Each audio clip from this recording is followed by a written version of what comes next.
போர் இன்னும் முடியவில்லை. போர் நிறுத்தத்திற்கு பின் நெதன்யாகுவின் பகீர் மிரட்டல்.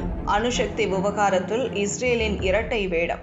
அமெரிக்கா ஈரான் இடையிலான 14 நாள் போர் நிறுத்தம் அமலுக்கு வந்துள்ள நிலையில் இஸ்ரேலிய பிரதமர் பெஞ்சமின் நெதன்யாகு இன்று ஆற்றிய உரை உலகையே அதிர வைத்துள்ளது. ஈரான் இப்போது முன் எப்போதும் இல்லாத அளவுக்கு பலவீனமாக உள்ளது என்று அவர் கட்டுக்கதைகளை அள்ளி வீசியுள்ளார். நாங்கள் எந்த நிமிடத்திலும் மீண்டும் போரை தொடங்க தயாராக இருக்கிறோம். எமது விரல்கள் இன்னும் தூண்டும் நிலையில்தான் இருக்கின்றன. இந்த 14 நாள் அமைதி என்பது எமது அடுத்த கட்ட இலக்குகளை அடைய உதவும் ஒரு சிறிய இடைவேளை மட்டுமே என அவர் எச்சரித்துள்ளார். ஈரானில் இருக்கும் செறிவூட்டப்பட்ட யுரேனியம் முழுமையாக அகற்றப்பட வேண்டும். இது ஒன்று அமைதியான ஒப்பந்தம் மூலம் நடக்கும், இல்லையென்றால் மீண்டும் தாக்குதல் நடத்தி அதை சாதிப்போம் என அவர் திட்டவட்டமாக தெரிவித்துள்ளார். மிக முக்கியமான விஷயம், இந்த 14 நாள் போர் நிறுத்தம் லெபனானுக்கும் ஹெஸ்புல்லாவுக்கும் பொருந்தாது என நெதன்யாகு உறுதிப்படுத்தியுள்ளார். இன்று ஹெஸ்புல்லா மீது நாம் நடத்திய தாக்குதல் 2024 பேஜர் தாக்குதலுக்கு பின் நடத்தப்பட்ட மிக கொடூரமான தாக்குதலாகும் என அவர் தெரிவித்துள்ளார். ஈரான் இப்போது ஒரு அடிபட்ட நிலையில்தான் பேச்சுவார்த்தைக்கு வந்துள்ளது என கூறியுள்ளார். இதனால் நெதன்யாகு தனது மனதை